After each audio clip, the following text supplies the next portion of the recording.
On August 22, 1485, on the bloody mire of Bosworth Field, the last king of a dynasty fell under dozens of spear thrusts. His golden crown was flung into a filthy thorn bush.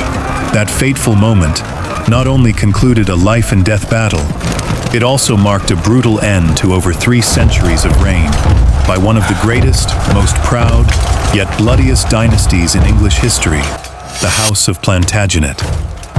The solitary corpse of the monarch lay slumped in the mud. At that sight, the chilling declaration of King Richard the Lionheart from centuries past suddenly echoed like an unchangeable curse. His words carried both a cold warning and the frenzied pride of his bloodline. From the devil we were born, and to the devil we shall return. This was no exaggeration. The declaration was bound to the eerie legend of their ancestor, Countess Melusine of Anjou. According to the legend, Melusine possessed the lower body of a demonic serpent. When she was forced to attend Mass, she tore through the church vault and flew away. Whether legend or truth, that violent, ruthless, and ambitious blood truly blazed in the veins of every Plantagenet descendant. It transformed them into extraordinary warriors who redrew the map of Europe with the blade of a sword. The Plantagenets reigned over England from the 12th to the 15th century. Through the greatest and most brutal wars of the Middle Ages, they shaped the entire identity of the misty island nation. They transformed its language, its legal system, and its territorial borders. Yet it was also this very blood that cursed them. It made them willing to turn against their own brothers, fathers, children, and spouses. They slaughtered members of their own family to seize the blood-rusted throne. Their ruthless struggle for power eventually led to the tragic downfall of an illustrious English dynasty. If you too are fascinated by this family's journey, from the absolute pinnacle of glory to horrific self-destruction, please take a moment to hit the like and subscribe buttons. This is the best way to support us and help us continue telling historical stories like this. And now, buckle up. We are about to begin a journey back in time to the 12th century. We will return to the birthplace of the dynasty, carrying the seeds of the devil. There, a small branch is about to sprout from the desolate ashes of a devastating civil war. Part 2. The Family Origins, the Broom, Sprig, and the Anarchy. The illustrious name of Plantagenet would later shake dynasties across Europe. Yet, it did not originate from a grand title or a wealthy land. It came from a remarkably simple habit of a French count. Geoffrey V, Count of Anjou, was a dashing nobleman and a brave warrior. Whenever he donned his iron armor for battle, he would tuck a sprig of common broom with bright yellow flowers into his helmet. In ancient Latin, this plant was called Plantagenista. From this rustic symbol of the Anjou wilderness, a massive dynasty began to take root in English soil. Its rise began through a turbulent strategic marriage. Geoffrey of Anjou married Empress Matilda, the only surviving child of King Henry I of England. This union should have brought an era of peace, but 12th century England was a brutal world, ruled by men and swords. The English nobility stubbornly refused to accept a woman on the throne. When King Henry I passed away, Matilda's cousin, Stephen of Blois, quickly crossed the sea. He seized the crown and declared himself king. This event plunged England into a civil war, lasting nearly 20 years.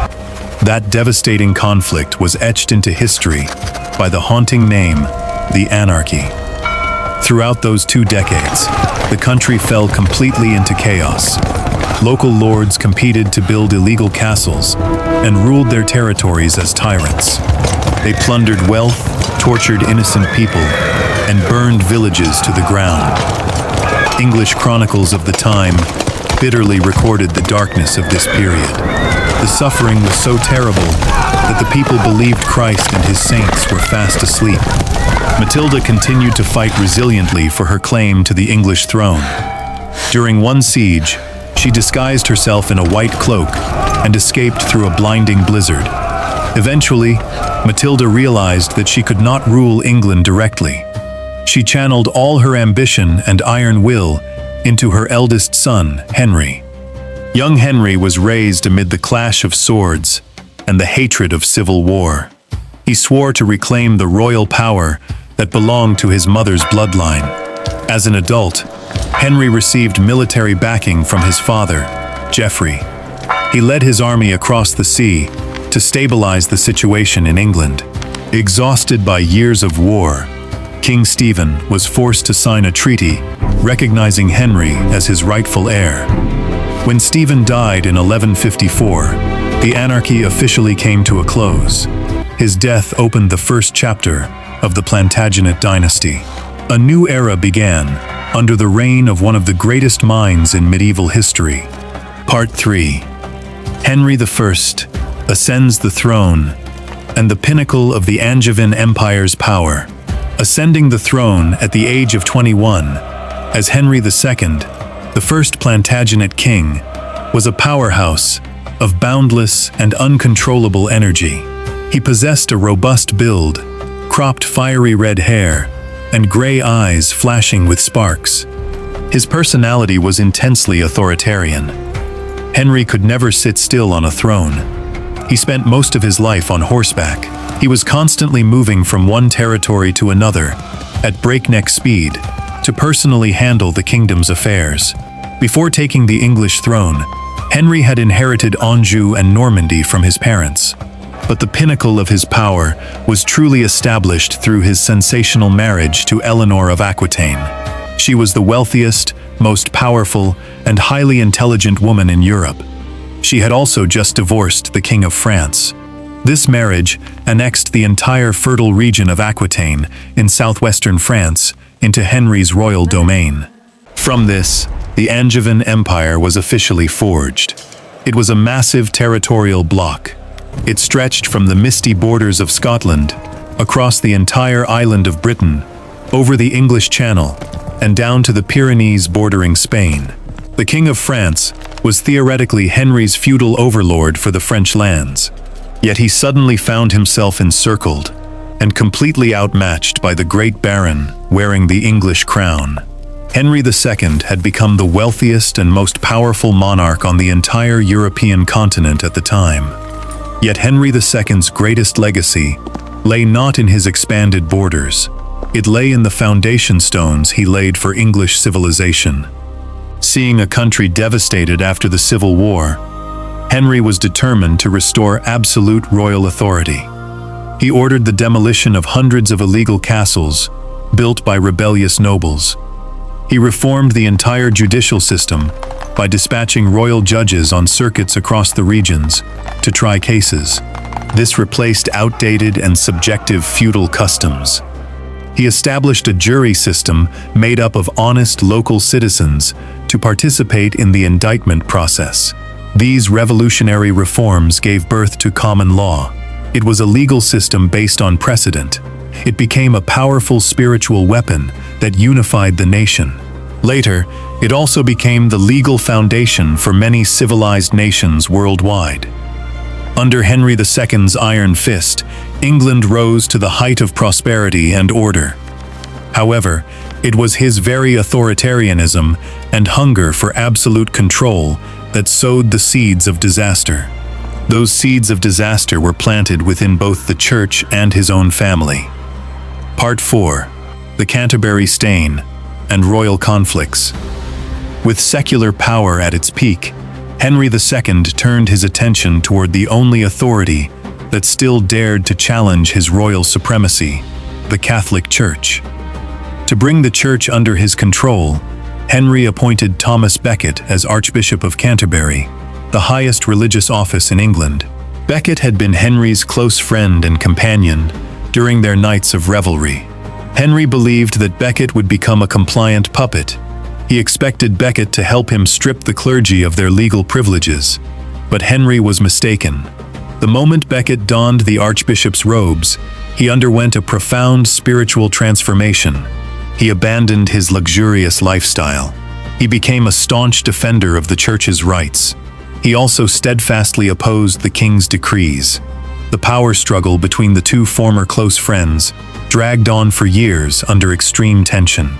The tragedy reached its climax in December 1170.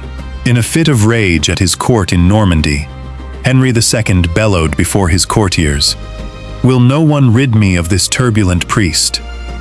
Hearing this resentful outburst, 4 royal knights believed that the king had issued an implicit order. They immediately mounted their horses. They crossed the English Channel and rode directly to Canterbury Cathedral. Despite the prayers of the monks, the 4 knights drew their swords before the holy altar. They brutally killed Thomas Becket inside the cathedral. The archbishop's blood spilled across the cold stone floor. News of the killing sent shockwaves throughout the entire Christian world.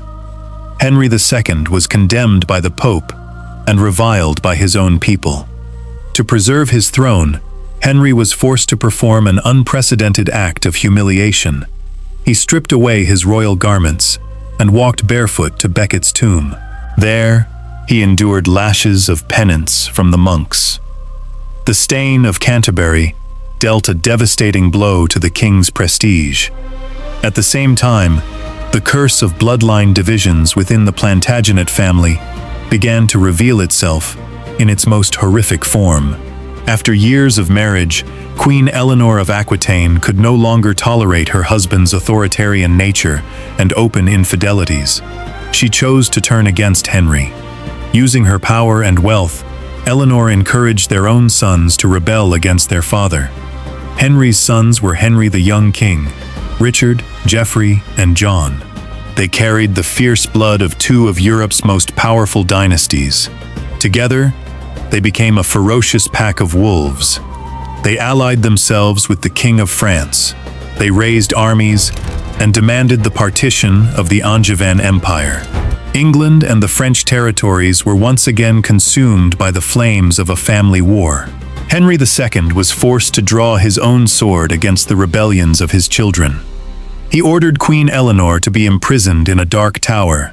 She remained isolated from the outside world for 16 years. However, the betrayal of Henry's own flesh and blood never ceased. In 1189, Prince Richard feared that his authoritarian father would strip him of his succession rights. He believed Henry intended to give the throne to his youngest son, John. Richard therefore made a ruthless decision. He joined forces with his father's greatest rival, King Philip Augustus of France. Richard now pointed his spear directly at his own father. The combined armies of Richard and France swept through the Angevin territories like a whirlwind. They drove the aging Henry II into complete isolation and helplessness. The glory of the great conqueror had vanished. Henry II was now sick, exhausted, and surrounded by enemies. He was forced to flee bitterly from Le Mans, the city of his birth.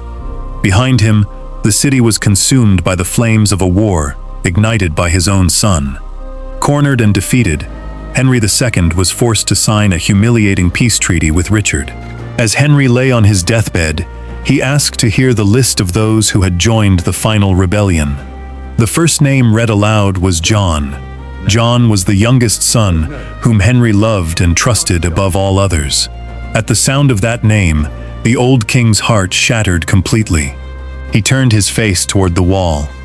He refused all care and drew his final breath in shameful solitude.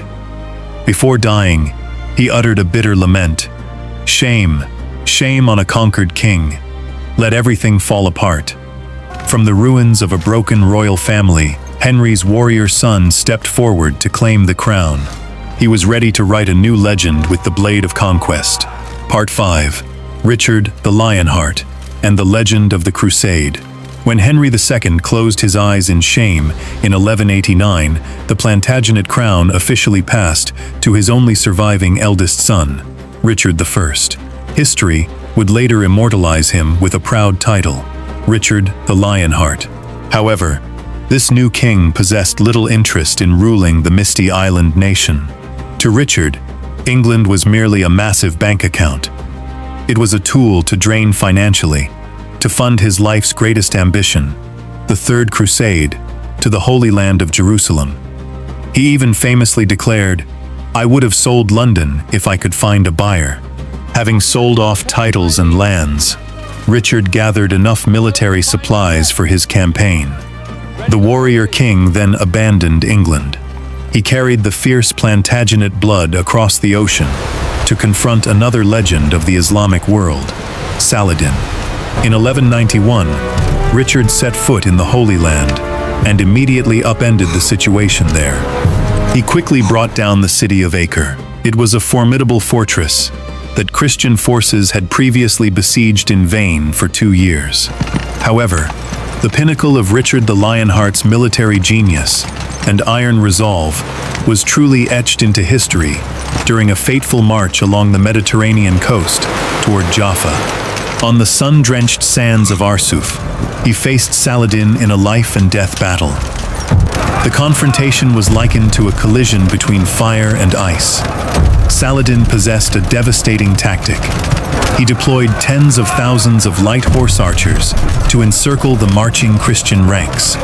They relentlessly harassed the Crusaders and poured torrential rains of arrows upon them. Saladin's intent was clear. He sought to provoke the European knights into raging madness and force them to break formation in retaliation. The moment they broke formation, the Muslim army would hack them to pieces. Under the scorching heat of the desert, the Crusaders had to advance through suffocating oppression. The arrow fire was so dense that chroniclers recorded dozens of arrows bristling from the backs of English infantrymen. The soldiers looked like iron hedgehogs. The air reeked of blood, sweat, and sand dust. War drums thundered across the battlefield. The Muslim army shouted provocative taunts toward the advancing Crusaders. The psychological pressure weighed heavily on the knights, pushing them to the brink of exploding. But Richard the Lionheart was a tactical genius. He rode continuously along the lines with a piercing gaze. He repeatedly barked orders in a commanding voice. "Hold the line. No one is permitted to advance." Richard forced his army to endure the relentless assault. He transformed the entire mass of humanity and iron into a solid wall. Despite their losses, the Crusaders marched doggedly forward. Richard was waiting. It was a cold and calculated wait until Saladin's infantry drew close enough and their horses began to tire. Yet, human endurance has its limits. The Knights Hospitaller stood at the rear of the formation. After hours of acting as target practice, they could no longer contain themselves. A roar of fury erupted. The first two knights broke ranks and charged forward. Their attack drew the entire heavy cavalry force on the left flank into an all-out assault. Richard's flawless formation was officially torn apart. It was a split-second, do-or-die moment. If Richard ordered a retreat or hesitated, the entire army would be cut off and massacred. Realizing the situation was irreversible, the English king transformed the chaos into a lethal blow. Charge! He raised his legendary sword and bellowed. Richard launched a general charge for the remaining cavalry forces. It was one of the most magnificent and terrifying spectacles of the Middle Ages. Thousands of heavy cavalrymen wore gleaming iron armor and rode massive war horses.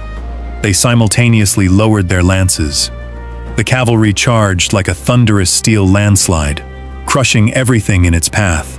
Richard the Lionheart himself spearheaded the wall of steel. Charge! He plunged straight into the heart of the battlefield. Drive them The back! sword in his hand swung like a grim reaper's scythe. He hacked through every defensive barrier the enemy raised. Richard's frenzied ferocity and the thunderous impact of the English cavalry completely shattered the Muslim army. Saladin's most elite lines dissolved in panic. From atop a hill, Saladin watched helplessly. His seemingly invincible army was driven back and scattered in chaotic retreat. The Battle of Arsuf concluded with a resounding victory for the House of Plantagenet. It shattered the myth of Saladin's invincibility. The victory cemented Richard's status as a true god of war. His extraordinary prowess and ruthlessness became legendary. For centuries afterward, Arab mothers were said to use his name to quiet crying children. Be good, or King Richard will come and get you.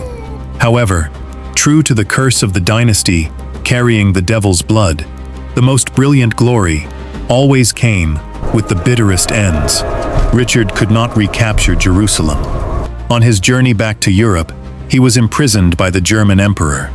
The emperor demanded a colossal ransom. The payment once again bankrupted the English economy. In 1199, one of the greatest warriors in human history met an ironic death. During a minor siege of a small castle in France, Richard was struck by a poisoned arrow fired from a boy's crossbow. Richard died at the age of 41. He left no legitimate heir. The blood-rusted crown of the Plantagenets now passed to his younger brother, Prince John. History would ignominiously dub him John Lackland. He was the man who would plunge the dynasty into an unprecedentedly dark and chaotic chapter. Part 6. King John and the Great Charter, Magna Carta. The departure of Richard the Lionheart brought his youngest brother, John, to the seat of ultimate power. If history remembers Richard as an epic hero, King John was condemned as the worst and most reviled monarch in the entire history of England. He was known by the moniker John Lackland. At birth, his father had left him no hereditary lands. As king, John would eventually lose nearly everything his father had painstakingly built. John possessed all the darkest vices of the Plantagenet bloodline. He was cruelly authoritarian, intensely paranoid, and systematically treacherous. Yet he completely lacked the military genius and personal courage required of a leader. Within only a few years of ascending the throne, John made a series of catastrophic strategic decisions. His cowardice on the battlefield made the disaster even worse. He lost all of fertile Normandy, the ancestral homeland of the English royal family. He also surrendered most of the Plantagenet territories in France to King Philip Augustus. The once mighty Angevin Empire, created by Henry II, completely shattered under John's rule. John desperately needed money to rebuild his army and reclaim the lost territories. To raise those funds, he transformed England into a living hell of exploitation. He frantically drained every social class of its wealth. He extorted the barons and nobles through outrageous taxes. He confiscated church property. He also imprisoned anyone who dared oppose him without granting them a trial. John's tyranny became so severe that the Pope excommunicated him. England's entire religious life was isolated for years. Even the dead were deprived of proper burials in consecrated cemeteries. The endurance of the English nobility finally collapsed. In 1214, John suffered a disastrous defeat at the Battle of Bouvines. That defeat permanently destroyed any hope of reclaiming the lost French territories. The great barons of England then stood united against their king. They gathered their armies and swore to overthrow John unless he restored the fundamental rights of the realm. In June 1215, a world-altering event unfolded at a marshy meadow called Runnymede. The meadow lay along the banks of the River Thames. The rebel forces tightly surrounded the king. John faced hundreds of drawn swords and the full fury of the rebellious barons. Trembling and helpless, the king was forced to place the royal seal upon a historic parchment. That document was the Magna Carta, known as the Great Charter. The Magna Carta was initially only a temporary peace agreement between the king and the rebellious barons. Yet its historical significance became immortal. For the first time in European history, an official legal document declared that even the king was not above the law. It established that royal power must be limited. Clause 39 of the Charter enshrined one of the foundational principles of modern liberty. No free man shall be seized or imprisoned, or stripped of his rights or possessions, except by the lawful judgment of his equals, or by the law of the land. King John sealed the charter with seething hatred. The moment the barons withdrew their armies, he begged the Pope to annul the Magna Carta. He then immediately launched a new war of vengeance against them. But fate denied him the opportunity to complete his revenge. In 1216, John was retreating chaotically across a mist-covered bay. His entire royal baggage train was caught in the treacherous marshes of the Wash. The wagons, supplies, and ancient crown jewels were swallowed by the mire and washed away. John was consumed by fury and weakened by dysentery. A few days later, he died during a stormy night. He left behind a kingdom engulfed in civil war. The royal crown had also been severely weakened. Under his son Henry III, the Plantagenet dynasty would spend decades fading into obscurity. But the iron resolve and magnificent brutality of the Plantagenets would eventually rise again.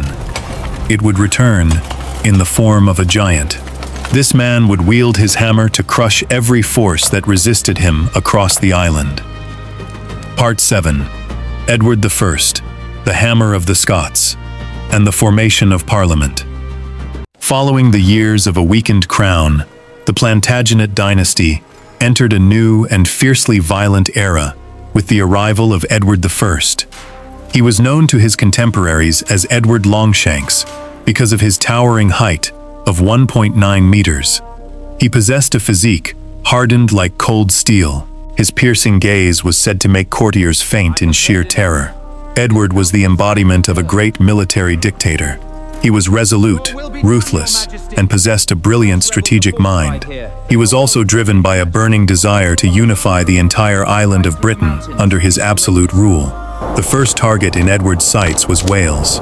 It was a land of rugged mountains and fierce warrior tribes that had never submitted to the English.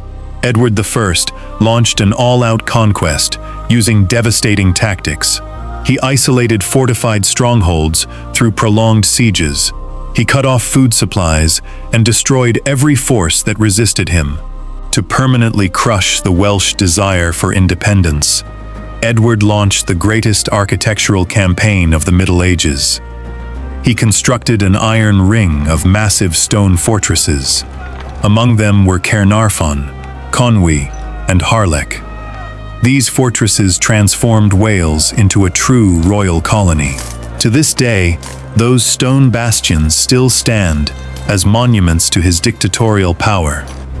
Yet the bloodiest and most epic battlefield of Edward Longshanks lay farther north. It was the mist-covered land of Scotland. Edward exploited a succession crisis after the Scottish king died without a clear heir. He proclaimed himself the overlord of Scotland. He then unleashed his heavy cavalry to trample the nation into submission. Edward ordered his troops to sack the Scottish capital. They seized the sacred stone of destiny. This ancient relic had been used to crown the kings of Scotland. Edward carried it to Westminster and placed it beneath his own throne. His brutality ignited a monumental resistance movement among the Scottish people. The rebellion was led by national heroes such as William Wallace and later Robert the Bruce. The Battle of Stirling Bridge and Edward's bloody retaliation at the Battle of Falkirk transformed Scotland into a vast slaughterhouse. William Wallace was eventually captured.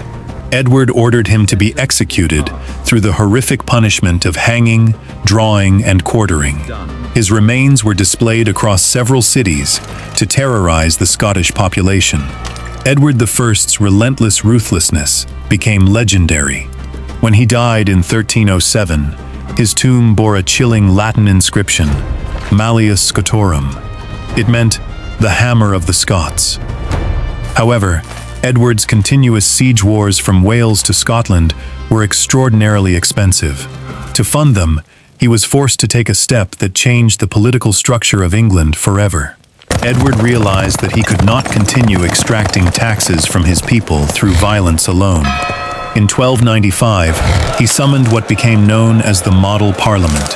For the first time, representatives of knights and townspeople sat alongside the nobility and clergy. They were called to debate and approve taxation. The instincts of a military dictator had inadvertently strengthened England's system of parliamentary government. When the hammer finally fell, the crown passed to his weak son, Edward II. Edward II lost everything to Robert the Bruce at the Battle of Bannockburn. The defeat plunged the Plantagenet dynasty into another crisis. That crisis would continue until a new generation of Plantagenets arose. They would carry the family's ambitions across the English Channel and set all of France ablaze. Part 8. The 100 Years' War and Glory on French Soil. The English throne passed to Edward III in 1327 after a coup overthrew his weak father. His accession marked an era in which the Plantagenet dynasty reached maturity in both military might and national pride. Edward III was a young and dashing king. He was captivated by the chivalric ideals of King Arthur. He was also driven by limitless ambition. Edward turned his gaze toward France, the ancestral homeland of the Plantagenets. The male line of the Capetian dynasty had just become extinct. As the grandson of a former French king, Edward III made a declaration that shook history. He proclaimed himself the rightful heir to the throne of France. This declaration officially ignited one of the longest, most protracted, and devastating armed conflicts in human history. It became known as the 100 Years' War. Edward III unleashed the English army across the sea. His forces transformed French soil into a battlefield of large-scale destructive chevauchées and plundering. On the blood-drenched fields of France, the English army achieved feats once considered impossible. They shattered the pride of the French aristocratic cavalry. The secret weapon that brought glory to the House of Plantagenet was not the heavily armored knight. It was the peasant soldier wielding the longbow. At the legendary Battle of Crusade in 1446, thousands of English archers prepared their bows against the advancing French army. They unleashed howling storms of arrows across the battlefield. The arrows pierced through layers of steel armor. Wave after wave of French cavalry was cut down as the horses and riders foundered in the mud. Edward III's eldest son carried on his father's military glory. His name was Edward. History would remember him with both reverence and fear as the Black Prince. He received this name because of his distinctive black armor and ruthless battlefield demeanor. At the Battle of Poitiers in 1356, the Black Prince decimated the French army. He also captured King John II of France. The captive French king was brought back to London for an enormous ransom. France was pushed to the brink of ruin. The kingdom descended into poverty and widespread peasant rebellions. Decades later, the war entered a temporary period of calm. Then another exceptional Plantagenet king, Henry V, reignited the flames of conflict.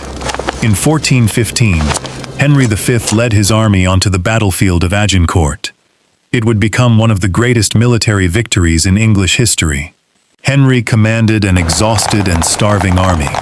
His forces were also severely outnumbered by the French. Once again, the English king deployed the devastating tactics of the longbow. The English archers completely annihilated the elite French cavalry. Henry V later marched into Paris. He forced the French king to give him his daughter's hand in marriage.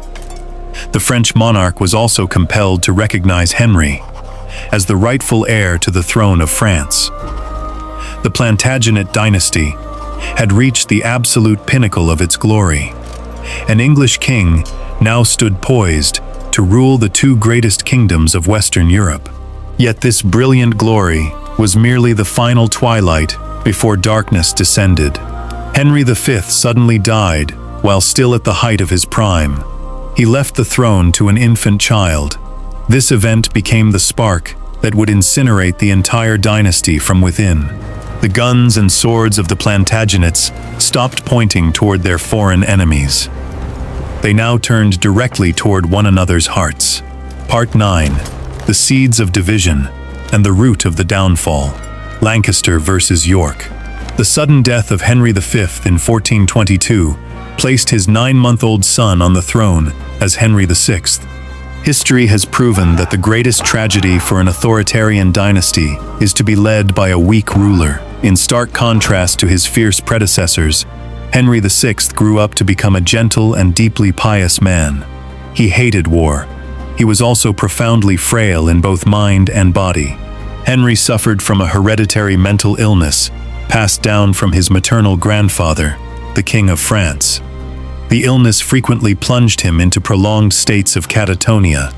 During these episodes, he became completely immobile and unresponsive.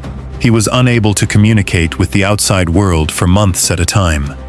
Under the rule of a mentally incapacitated king, England swiftly lost almost all the territories it had conquered in France during the 100 Years' War.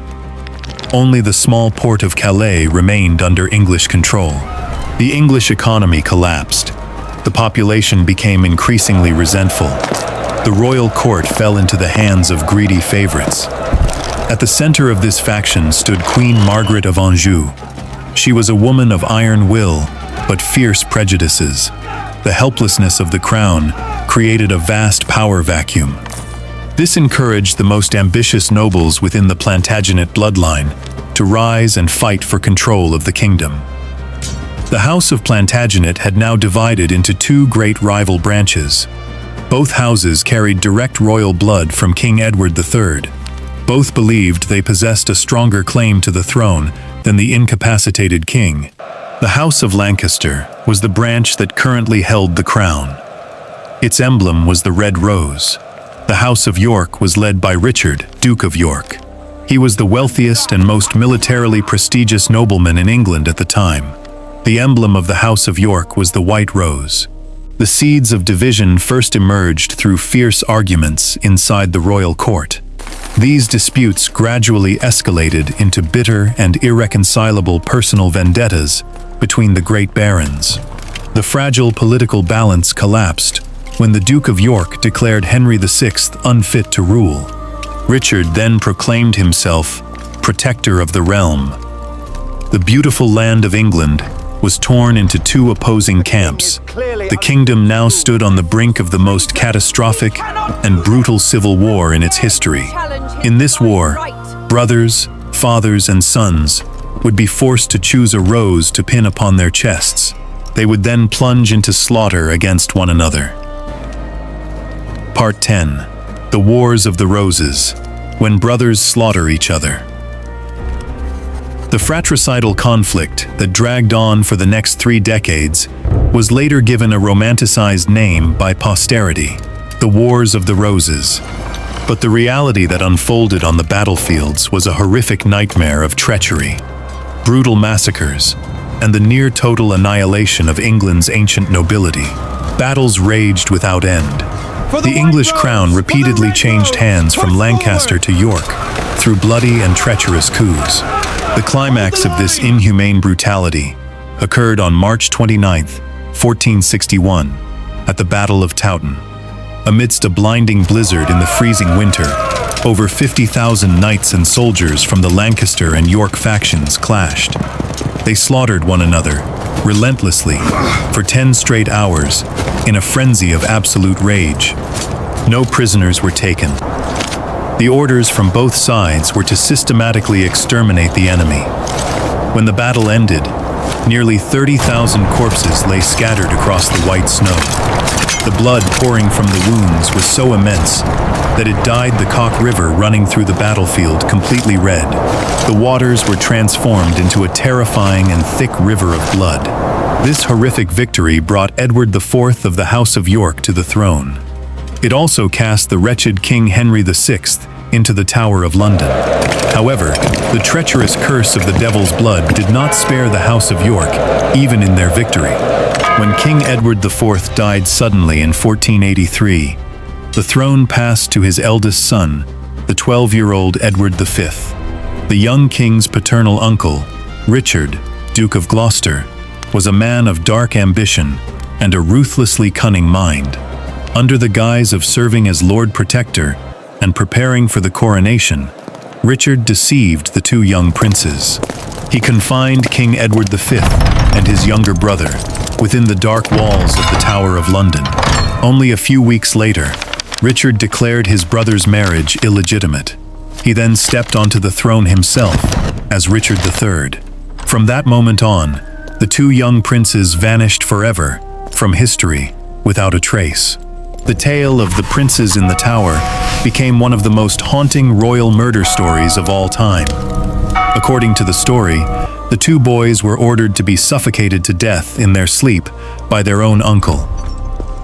Richard III ascended to the pinnacle of power amidst countless curses. He also faced the disgust of the populace and the abandonment of his closest allies. The Plantagenet dynasty had now reached the final stretch of its self-destruction. It was left ruined and exhausted.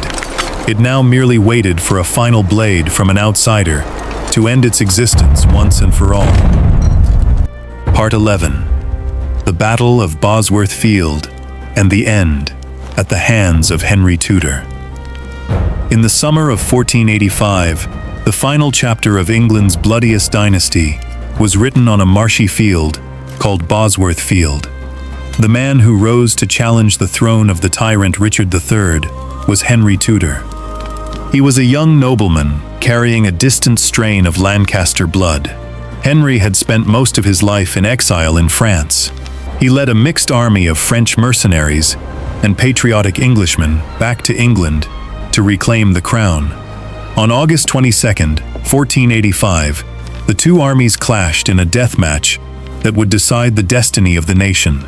Richard III was deeply reviled by his people, yet he still possessed the undeniable and ferocious warrior prowess of the House of Plantagenet.